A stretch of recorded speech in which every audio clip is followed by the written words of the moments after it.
Maoist party అగ్రనేత Mallojula Venugopal alias Bhupathi alias Sonu జనజీవన స్రవంతిలోకి వచ్చారు. మహారాష్ట్ర పోలీసుల ఎదుట మల్లోజుల లొంగిపోయారు. మహారాష్ట్ర ముఖ్యమంత్రి దేవేంద్ర ఫడ్నవీస్ సమక్షంలో మల్లోజులు సహా 60 మంది మావోయిస్టులు తమ ఆయుధాలు సరెండర్ చేశారు.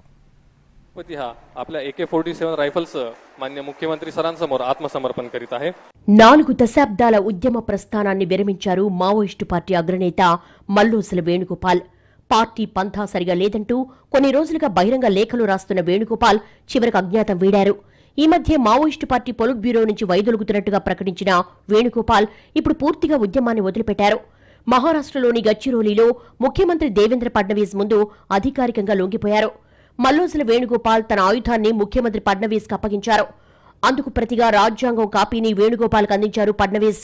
మరో 60 మంది మావోయిస్టులు కూడా ఫడ్నవీస్ కు ఆయుధాలు అప్పగించారు. भूपती उर्फ सोनू याची पत्नी DKSZCM तारक कासिडाम हिने मान्य मुख्यमंत्री तथा गृहमंत्री महाराष्ट्र राज्य श्री देवेंद्र फडणवीस सर यांच्या समोर आत्मसमर्पण केलेले होते. మల్లోజుల వేణుగోపాల్ మావోయిస్టు పార్టీలో రిక్రూట్మెంట్, వ్యూహాల రూపకల్పన, దాడులకు ప్లానింగ్ బాధ్యతలు నిర్వహించేవారు. గత నెల నుంచి వేణుగోపాల్తో పోలీసులు సంప్రదింపులు జరుపుతున్నారని ముఖ్యమంత్రి ఫడ్నవీస్ చెప్పారు. యాంటీ నక్సల్స్ ఆపరేషన్స్ ఆపేదే లేదని పోలీసులు వేణుగోపాల్కు స్పష్టం చేశారని, అదే సమయంలో సరెండర్ అయ్యేందుకు ఆప్షన్ కూడా ఇచ్చారని తెలిపారు. వేణుగోపాల్ సరెండర్ కావడంతో మహారాష్ట్రలో నక్సలిజం వెన్నువిరిగిందని అభిప్రాయపడ్డారు. వేణుగోపాల్ లొంగిపోవడంతో భార్య తారక పాత్ర కూడా ఉందన్నారు. మల్లోజుల వేణుగోపాల్ పై దాదాపు 6 కోట్ల రూపాయల రివార్డు ఉంది. ముఖ్యమంత్రి ఫడ్నవీస్ రివార్డును వేణుగోపాల్ కు అప్పగించారు.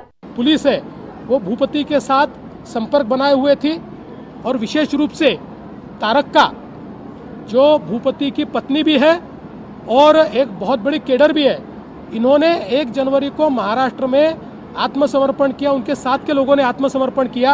उसके बाद हमारी पुलिस ने और हमारे प्रशासन ने जिस प्रकार का बर्ताव उनके साथ किया, जिस प्रकार से उनको एक ट्रस्ट तैयार किया, एक धाड़स दिया, उससे उन्होंने भी एक संकेत अपने तरीके से दिया कि ये कोई गलत इस प्रकार के संकेत नहीं है. పెద్దపల్లికి చెందిన మల్లోజుల వెంకటయ్య, మధురమ్మ దంపతులకు వేణుగోపాలరావు 3వ సంతానం. మల్లోజుల వెంకటయ్య తెలంగాణ సాయుధ పోరాటంలో పనిచేశారు. తండ్రి నుంచే రెండో కుమారుడు కోటేశ్వరరావు అలియాస్ కిషన్జీ స్ఫూర్తి పొందారు.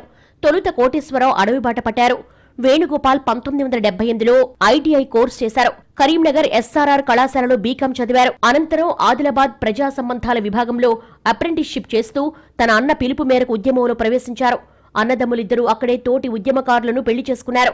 కిషన్జీ గద్వాల జిల్లా పెంచికలపాడు గ్రామానికి చెందిన పోతుల పద్మావతి అలియాస్ సుజాతక్కను వివాహం చేసుకున్నారు. వేణుగోపాల్ మహారాష్ట్రలోని గచ్చిరోలి జిల్లా జిమల్గట్టకు చెందిన విమలచంద్ర సిడాం అలియాస్ తారక్ను పెళ్లి చేసుకున్నారు. మల్లోజుల కోటేశ్వరరావు అలియాస్ కిషన్జీ 2011లో బెంగాల్లో జరిగిన ఎన్కౌంటర్లో చనిపోయారు. ఇక కిషన్జీ భార్య పోతుల పద్మావతి అలియాస్ సుజాతక్క సెప్టెంబర్ 13న తెలంగాణ డీజీపీ ముందు లొంగిపోయారు. వేణుగోపాల్ భార్య తారక ఈ ఏడాది జనవరిలో లొంగిపోయారు. మహారాష్ట్రలోని గచ్చిరోలి జిల్లాకు చెందిన తారక అలియాస్ సిడాం విమలచంద్ర అలియాస్ తారక అలియాస్ వత్సల 1986 నుంచి నక్సల్స్ ఉద్యమంలో పనిచేస్తున్నారు.